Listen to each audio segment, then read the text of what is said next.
Picking up where we left off before with Polly Applebaum's work that was done in collaboration with Jean-Pierre Russell from Durham Press, provides us with an example to transition into that long relationship that has developed over time between artists, printers, and their publishers.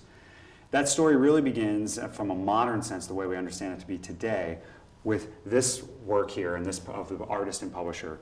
The publisher here is Hieronymus Koch, and the artist is Peter Bruegel the Elder. Hieronymus Koch developed up as a printer himself and as an artist, and was entered as a master printer into the guild in 1545. In 1548, along with his wife, they formed a publishing house called the House of the Four Winds in Antwerp. They radically changed the concept of how prints could be made and how they could be disseminated. Antwerp at the time was a major international shipping hub, and they named their publishing house the House of the Four Winds because they intended the work that they were to be producing to literally be spread to the four corners of the earth on the four winds, to be spread and purchased and disseminated so that the work of the artists that they were producing would be known and would last. What they started doing was training printers as well as helping artists become more of designers, not necessarily the artists who are going to say etch the plate or engrave it or carve the woodblock, but work in close collaboration with those who would produce the actual plates. So they may draw the plates, but they would be printed by someone else. And then the publishing house would pay for that production. So Peter Bruegel is a wonderful example of how prints have been used to build the name of an artist who may become known for something else later. So today, a lot of people, when they think of Peter Bruegel, they think of his paintings. And they may have think that the prints were something that were secondary or came after his life as a painter, which was actually the opposite way around. In 1555, he began his employment with Hieronymus Koch as a draftsman, as a designer of engravings, and worked up a style that would allow an engraver to work with him to produce a plate, to produce an edition.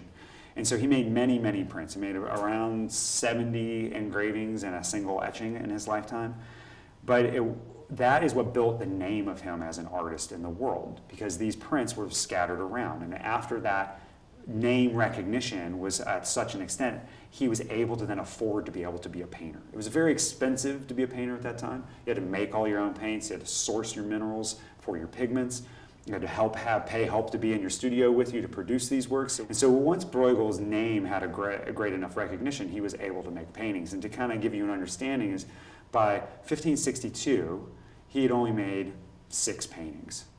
And in the next 7 years, he made 41 paintings. And that was because he'd established his name as an artist through the medium of print. And that was as a result of a relationship that he had with his printers and his publisher to produce that work and to push it into the world. The model that Hieronymus Koch created in the middle 1450 or 1540s and the 60s and the 70s and 80s is the model that we still use today. It's a function of economics as well as efficiency, as well as taking the best of the talents that you have in different people and employing them together. As a collaborating printer myself, we're always looking for that situation where you have your artist who is a master level. They're a master of their craft in a way that only they could be. It's a way in which their voice has been honed. And you as a printer are a master in your craft and an ability to produce work that it may be in a medium that your artist doesn't know anything about. It's how you help them realize their vision through that medium. So it should be a 1 + 1 = 3 situation is what you're really going for when you put an artist and a printer together like that. So that concept began here with Peter Bruegel and Hieronymus Koch. So to kind of move us further along in history, we started at the beginning of that relationship of the artist, the printer, and the publisher, and now we're kind of jumping right up towards the early 1900s when we're thinking about how that relationship has begun to evolve. And so many prints have been produced in this time period, and plates have been being reprinted and sold over time from one publishing house to another. But as times have changed and artists have changed, and the needs of the marketplace have changed, some of the elements of that relationship have evolved as well. And so when we get into the German Expressionist era, we're in a time period where people are starting to number prints, and they are starting to really help delineate the edges of the marketplace. And publishers are starting to go out on a limb and publish or produce different works for a lot of variety of reasons. And in the case here with Kathe Kollwitz's monumental piece, it's sort of suite of prints. this took a great deal of faith on behalf of the publisher to say, go and do the work that you need to do. I will publish this work. I will print this work. I'll support you. And I think that's one of the things that gets lost a lot of times when we think of publishing. You think about like the money that's backing it and the money to be made, but there's the real element there is that faith that what the artist will produce, that the money that they're putting up is for a purpose. It's not just to sell something on the other end, but it's that faith in that artist's vision and where they may go and what they may be able to do with that. And it's a great deal of faith that's required because it's an unknown. Yeah, it's no guarantee. Yeah, there's no guarantee you're going to get work at the end. There's no guarantee you'll get work that you think you can sell at the end or that's any good at the end. So you really have to have faith in your artists. And so for people who are interested in the marketplace and things like that, I always say, if you're not sure about an artist, have they been published? Has someone else put their faith in them in a way that's required them to put their money, their time, their effort, their energy up ahead first? And so in publishing, that was heavily required. You put your money up front and not knowing if anything was going to come back. It's not the same as an artist making work in their own studio. They've paid to produce it and they put it in your gallery and you have an opportunity to now show it and sell it. You've had to pay to make it.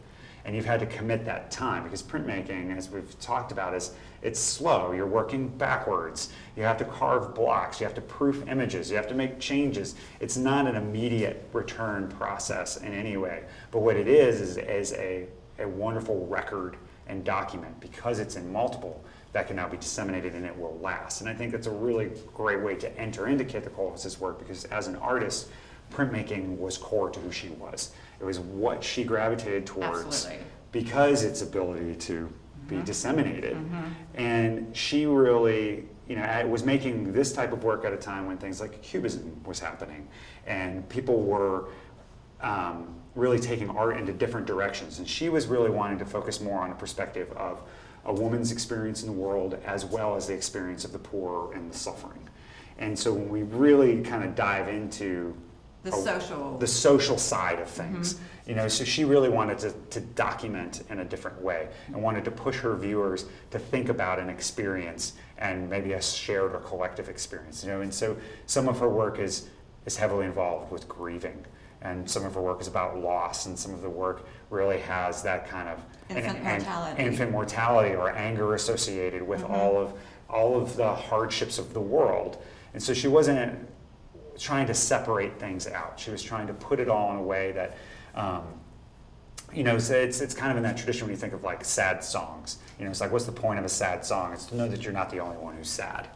So there's comfort in knowing you're not alone. And I think in a time when you have someone like her who lived through both world wars, lost a son in the First World War and a grandson in the Second World War, that loss, which was so pervasive across Europe, was something that needed to be expressed and needed to be felt. Like you needed to let it out, have a way to let it out. And it wasn't just her as an artist that needed it, but it was also everyone else who was viewing the work needed to have that sense of someone else understands maybe something that I've been through too, or that loss. And so there's a camaraderie. It was like a collective loss. I think collective, how she embodies that so well. As personal, but also collective.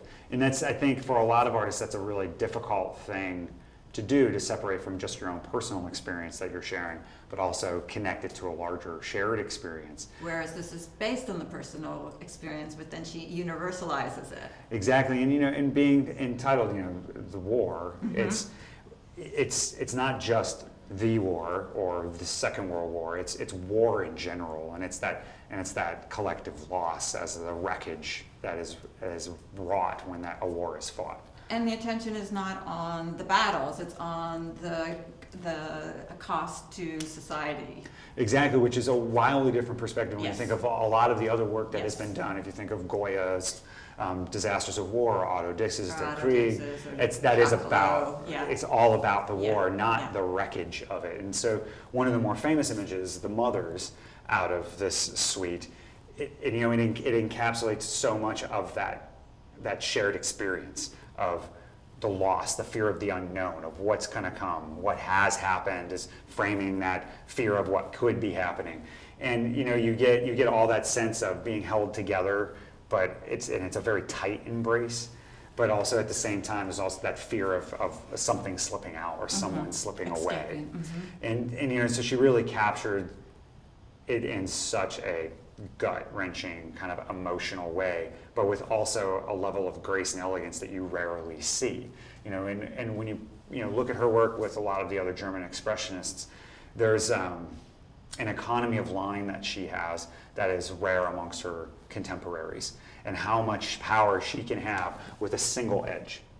The placement of that arm and that shirt sleeve is what's holding all of everything together and how it connects to that hand. But it's very fragile. It's one simple line. And it's that delicate mark, but that firmness and intentionality that really comes through with the way that she cuts. So was the publisher already aware of her work at this time? Because at this point she was sort of late career. I mean, when she made mid-career, I would say. Yes. The publisher, Emil Richter, Yeah. and Herman Holtz was the man in charge at the time, the owner of that publishing house. He set up a print shop to work with artists, and he was the exclusive publisher of work from 1910 to 1930. He knew what he was getting into, and he supported it still. And to me, that's one of the reasons I believe the work exists. This was her first series in Woodcut. So. First series in Woodcut. He offered her opportunities to expand her printmaking technical background and reach. And Woodcut, for all intents and purposes, it resonated well with the way that she saw the world and was able to draw from the world. But one of the things that you and I have talked a lot about too is that a lot of her work was either lost or potentially stolen at the end of the Second World War. And it's because this work was done in an edition format and it had that time, a little bit of time to be spread, that impressions of her work still exist. Otherwise, we would have a much, much more reduced understanding of the work and the contribution that she had. I mean, she was the first female instructor at the Prussian Academy. The Academy. And which in and of itself was a huge deal. She was forced to step down from that position in 1933 when Nazis took power, and was also forced to stop exhibiting her work, or to stop exhibiting her work. And so when you think about an artist who persevered through all of these types of setbacks for this greater purpose, it's even more powerful than just the images themselves. It tells that extra little bit of a backstory that sometimes you may not get if you just get to see a single image. Yeah. And it is really rare to get to see all of them entirety. Together. And the story it tells. I mean, the evolution of her attitude from here, where the sacrifice, where the mother is donating essentially her child to the war cause, and then the very end, it's just the opposite. So Holding the child back from it. And I think this represents a lot of people's evolution and feeling, especially when it comes to national pride or national cause, on how things may transition.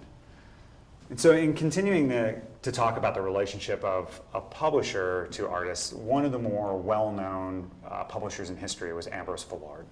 And he's really well known for not just being a print publisher, but also being a gallerist and dealer. And he kind of created a lot of our notions of what a gallerist is in contemporary terms today. Some of the artists that he helped create the notice and name recognition for, people like Pablo Picasso or Cézanne, some kind of minor artists. And so, he was working with artists who at a time were really interested in changing the paradigm of how art looked, what the purpose of art in society. And so he was taking some bigger steps and leaps with a lot of the artists that he worked with. But he also recognized the value in prints as far as helping to build the name of an artist and spread their work to a larger market. And if you're focused in Paris, like how do you get work in other cities? And so print publishing was something that was very fundamental to what he did. One of the artists that he worked with early on for some time was Georges Rouault. And this is the early 20th century. This is early 20th century. And so he came across Rouault in around 1918. And Rouault had this suite of ink wash drawings that he had done from between 1914 and 1918. And he thought these would be really great to translate into intaglio prints.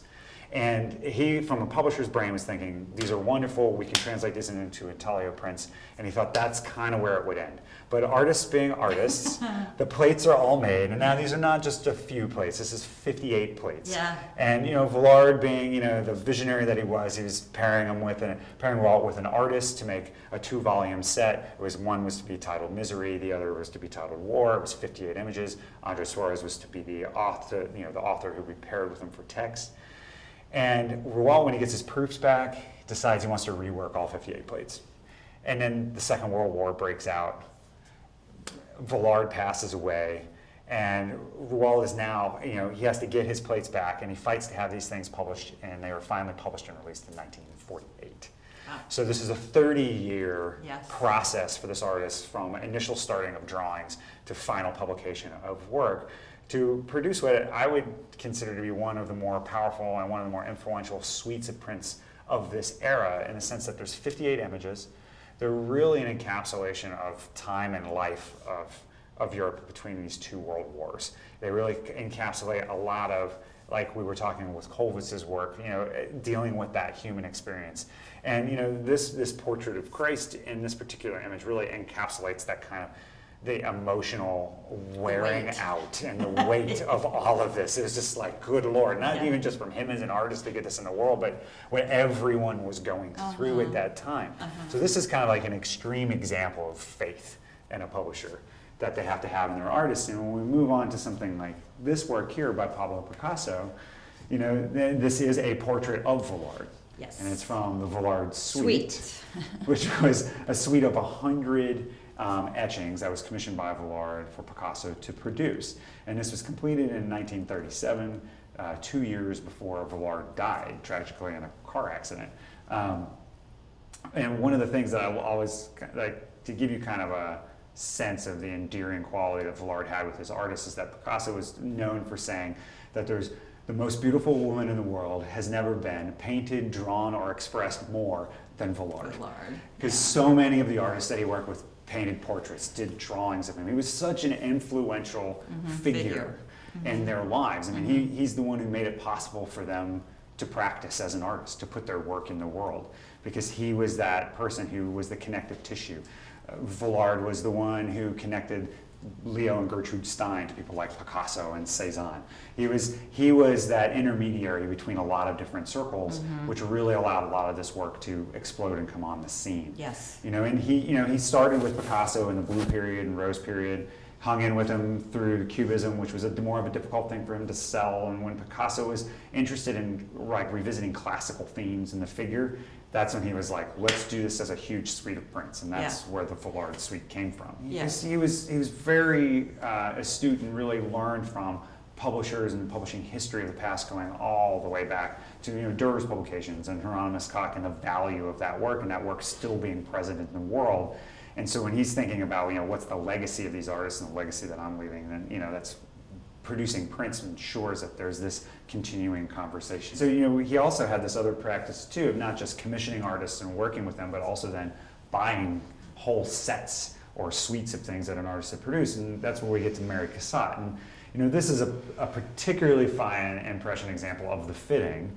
And as an artist herself, the only American in the Impressionist group, and now Vollard didn't do a ton of work with.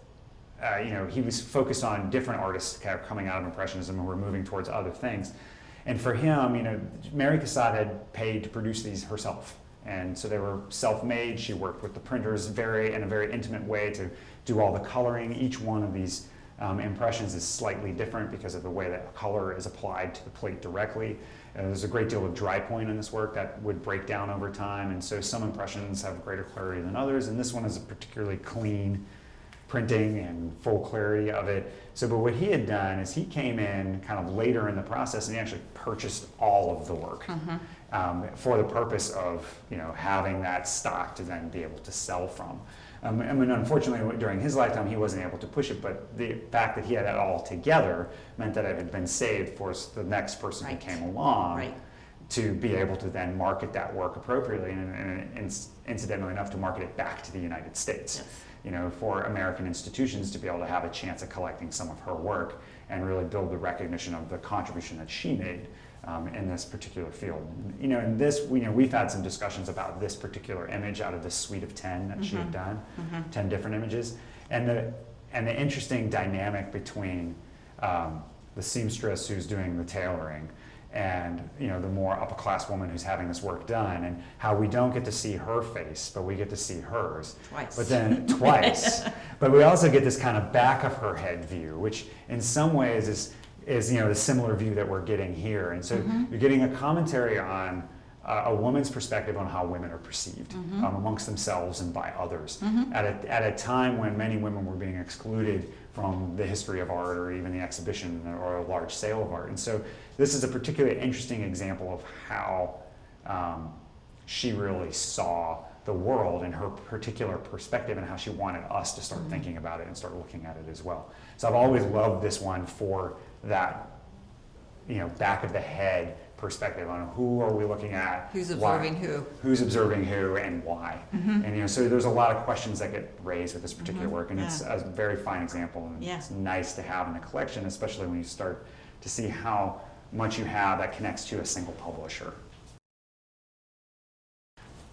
To tell a fuller picture of publishing, we can't skip over something like book publishing and the tradition of artists working with writers.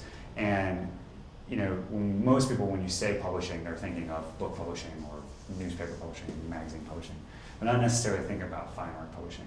And you have a particularly fine, artist book collection here at the museum. And when we started talking about, what might we want to pull out from your artist book collection, and you told me you had this, I was very excited because this is a collaboration between Jasper Johns and Samuel Beckett.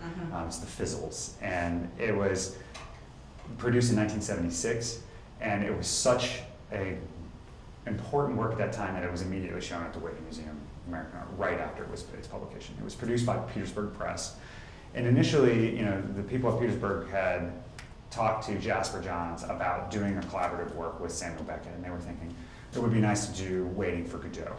And Jasper Johns said, I don't want to do anything of his that I already know. So he said, I have these images that I have in mind that really kind of draw from works, like the work of Beckett in and of itself, and I would love for me to produce something that he hasn't seen, for him to produce something that I haven't seen, and allow all of that to come together because it seems to fit conceptually. And that's what happened. And so Beckett had these 8 kind of essays that he had written. One was in English and the other 7 were in French. And he had decided, well, I'll translate those into English. And so in the book you have and they selected 5. He selected 5 out of that set because it was already going to be quite a lot of work. And so what you get is this unique work of, letterpress text with etchings. So etchings in books is already extraordinarily rare because it's a very time-consuming and expensive process to do. And these are printed in; they're not tipped in or glued in, which is what historically was done with etchings and the invention and the process of Chine-Calais to get images in books. So these are all printed into the same thing. So it's another layers of complexity and compounding. And Jasper Johns had done all of the intaglio plate work with the famed printer Aldo Cromwell. And so there's Picasso's printer. So Cromwell had printed all of the last of the works of Picasso. I mean, Picasso had asked Cromwell to move his workshop to the south of France to be with him, and that's how important that relationship was. And so many American artists were making this pilgrimage to Paris to work with Cromwell and intaglio because it's really to carry out that tradition of working in print and understanding it from one of the greatest master printers in modern times. And so when you go through this, it's a catalog of where Jasper Johns was at with his work at that time and a thinking of that process, and we get to see that unfold and different imagery coming and going that he's now very famous for. And it's all in this very hands-on, direct way. And it's in this intimate scale of a book, which is just exceedingly rare to have. And when I found out that you had actually the entire unbound set of images as well, which allows for the book to actually be shown more, it was even greater because that in and of itself is rare. There was a set of 6 of those that were made, and you have a complete set that accompanies the book as well.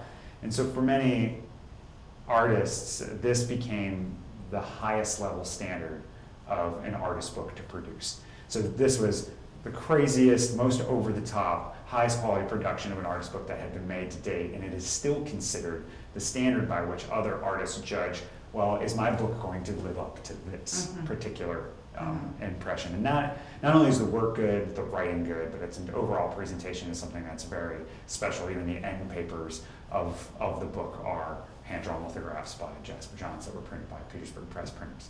And so from a kind of to talk about that role of the publisher in this is another one of those cases where a great deal of faith was required. they knew Jasper Johns was a solid and good artist, but this is in the 70s. It wasn't the artist that we understand him today. Exactly. So it was same for Beckett. and same for Beckett. And so it was a bit of a risk in the sense that when John says, I want to do 33 etchings for the book, they knew how much time that was going to take and they knew how much money that was going to cost to make. And so they put a lot of faith in these two artists. But that faith was quickly repaid. I mean, it was an edition of 250, but it was quickly sold, resulting in museum exhibitions immediately, because it was something that was seen as a rarity. That level of faith would have been given to artists at that time, which is why it's still used as that kind of gold standard in artist book format. So it's a really special treat to be able to get to flip through these pages myself. So in picking up kind of that real conversation about the publisher, there are lots of different types of publishers out there. And with Vollard, you kind of think about the traditional publisher of someone who's a gallerist, and they're kind of someone who's orchestrating, right? And like a producer in a producer in a film, exactly. But there are other publishers as well. There are printer publishers, and there are the three hats that get worn to bring a work into the world. There's the artist, the printer, and the publisher. And at times, one person is two of those things. Maybe the artist is also the printer, or maybe that the printer is also the publisher. And so it doesn't necessarily mean there's three people involved, but there are three roles that need to be satisfied in order to get this work into the world. And so at times, the printers who have worked with artists before, there's an artist they would like to work with, put their own finances out as well. And they invite that artist in and collaborate with them. They produce the work as well as then promote and sell the work directly themselves, even though they may not have a big gallery set up. They may have to work then in partnership with other galleries to consign that work out and things like that. They find a way to get that work into the world. And these are recent acquisitions into your collection. And these two works, Thomas Niskowski works, were printed in Los Angeles by Similik, and it's Similik Tsukamoto Editions. And they had a long-term relationship working with Niskowski, with some other publishers had paid down, which is referred to as contract printing, to produce work with him. And they had then developed that relationship and decided that there were some ideas that he had that they were willing to put forth themselves. And sometimes it's the craziest prints that it's the printer publishers that produce, because there's this love of getting it done where a traditional publisher may not be really willing to commit the money for the time that it will take to make these. And these prints are prime examples of the difficulty in printing that requires a lot of extra time and effort. And the innovation too. And the innovation to make it actually happen. And it's easy to take these for granted because you look at them as works of art first. Don't necessarily see these as being quote unquote prints, especially this. You wouldn't necessarily think of this immediately as a relief print. You have this beautiful texture of the wood grain in the background, but from a distance it just has a wonderful movement and vitality that really offsets this very, very flatness of these linoleum blocks that were printed. And each of these, these are inked in different colors and will have to be printed exactly in registration. These are not color printed underneath this entire black field. These are dropped into white holes around this black, and you can really tell because in some of these edges you see just the tiniest of overlap. And it's a hairline. You have to be really close, you have to be really looking for it to see anything like that. Actually, we sent them back. And it's one of those things that, the printers struggle really hard for that level of perfection. And as a printer myself, and as a printer publisher myself, our job is to make a work of art first that happens to be a print. And these are two really fine examples of Niskowski's work and extremely great examples of contemporary printmaking that has achieved that goal, that art first that happens to be a print. And in all honesty, a lot of the work that comes direct from the printer publishers are the ones that take those extra steps. Because it's their own print shop, they can decide how they want to spend their time, how much of that they want to recuperate. And a lot of times you'll see the printer publishers putting that extra additional effort in because of the love of the art and love of the artists, because of the relationships that we develop when working with those artists. And this work here by James Sienna, Upside Down Devil, is another example of that faith. And so James has worked with a lot of different printers. I've worked with James on a lot of prints in a lot of different print shops, but he really got his start working with printers with Harlan Weaver, who was the printer publisher of this work. And it's Felix Harlan and Carol Weaver, who recently passed. And one of the things that James likes to talk about is that sometimes the role of the master printer, not just as a collaborator, someone who is providing a lot of advice both conceptually as well as technically, but as someone who provides a lot of confidence for the artist. Because he always said that, working with master printers, a really good master printer may sometimes have more faith in you and your work than you may have in yourself. And that was really something that he felt that he got from Felix, was that Felix would have this confidence that he could do it, that he could complete the work, that he could push this in this other direction. And what we're looking at is an engraving. So this is contemporary engraving. This is the same process that someone like Martin Schoengauer or Dürer would do. Right. An engraving for a long time had fallen out of favor as new, faster printing processes have been developed because of the difficult nature of mastering the use of this tiny little tool to carve these little lines on a piece of copper. Lizansky and Hayter and Pettery had this kind of revival in the 50s and early 60s, but it wasn't making generally entire compositions. It was using engraving as a means of embellishment and fluid line work. This is an entire composition that has been built out of very finely engraved lines. And this kind of color movement that we feel is not the different types of colors, but it's actually just the closeness of lines together. So the closer they are together, the darker they are, the slightly further apart, the more of a color that it seems to create based on the vibration. So this is printed in a dark brown, but an area here that seems to be almost grayer, it's because the lines are slightly further apart. And then there's like this white line that sort of separates each one. Is amazing, I think. And that's his structure. So what James generally does is he sets up, it's like a game or a situation. Right. So he gives himself a set of rules to follow. Set of variables. And then he has to see where they go, and he takes them to their natural conclusion. And so for him, it was about the starting points and so he would draw a line of a certain length. He would take a starting point, he'd draw a line, a set of lines from a certain distance, and then he'd pick another starting point, and they would have to stop. And so that's that organic nature of the development of these divisions between those starting points is how he got it going. And then it became this process of one wave of lines, a second wave of lines, a third wave of lines, and how they all spiral out from one another to generate this composition. And he worked on this plate for several years. This wasn't a fast process. And this is the last print in a series of engravings that he did. And this is kind of the culmination, kind of the magnum opus of these engravings. And when you think about engraving, traditionally engraving is done on really small scale. And this is a huge engraving. This is a serious time commitment that the artist had. And that's where that faith that the printer had in him was so important. And when James talks about that relationship he's had with Felix, he always knew that when he went upstairs to have something proofed, that Felix would not only be receptive to where he was, but also his anxiety. And he would, by the time the ink was onto paper and lifted off of the plate from the press, all of that anxiety would be quelled, and they could sit there and they could quietly look at a work and then determine where to go. It was never just done. Our job as a master printer, when an artist says, well, can you do this? Our job is to say yes and figure it out later.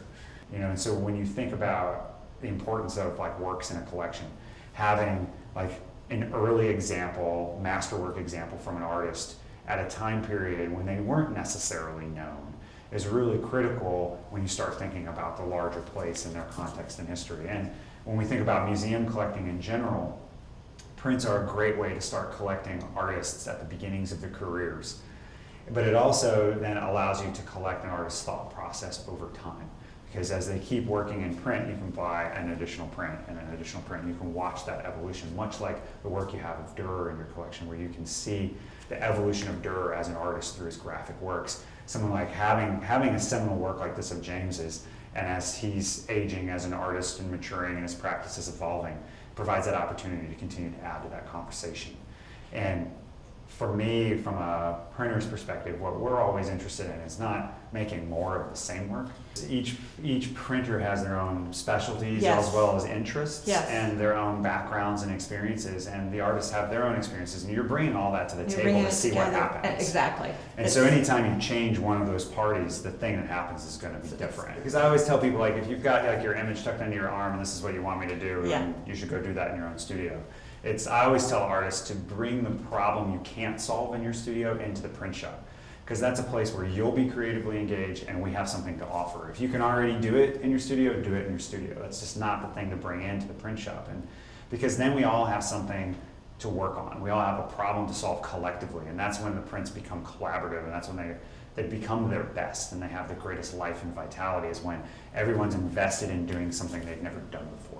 So that relationship, that started with Peter Bruegel and Hieronymus Kochbeck so many years ago, we're still doing that today. Like that value was understood back then. That it's like, you know, Koch's great genius in his studio was putting the right personalities together. Because let's be honest, not every printer and every artist sees the world in a way in which they can help one another. That's the kind way to put it. That's right. So, you know, you got to get the right personalities together, and that's why you see it in the work. The best printers, like our job is to help you as a viewer get lost in the world of that artist. You know, so it's our job to get out of the way, to get the process out of the way, to get all that stuff out of the way, because our job to make it look seamless. Make it look seamless, but you know, the work of the artist and the work of the printer, their work ends where the viewer's work begins. Yes. Or, you know, scholarship begins. Mm-hmm. Like that's now its life in the world, and so we want to set it up to have the best life in the world possible. That's our goal, and you know, and so for an institution like this one, which has such a great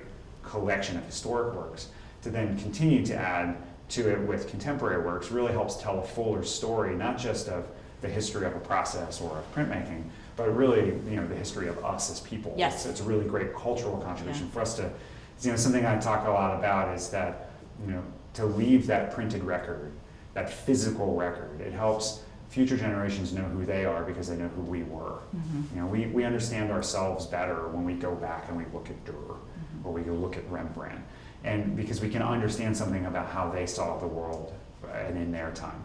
And so it's extraordinarily important for us to be able to have that opportunity moving forward, and to provide that opportunity for those that come after us, which is, you know, the amazing part about museums and why they're important. Yeah, great. Thank you. Thanks for inviting me.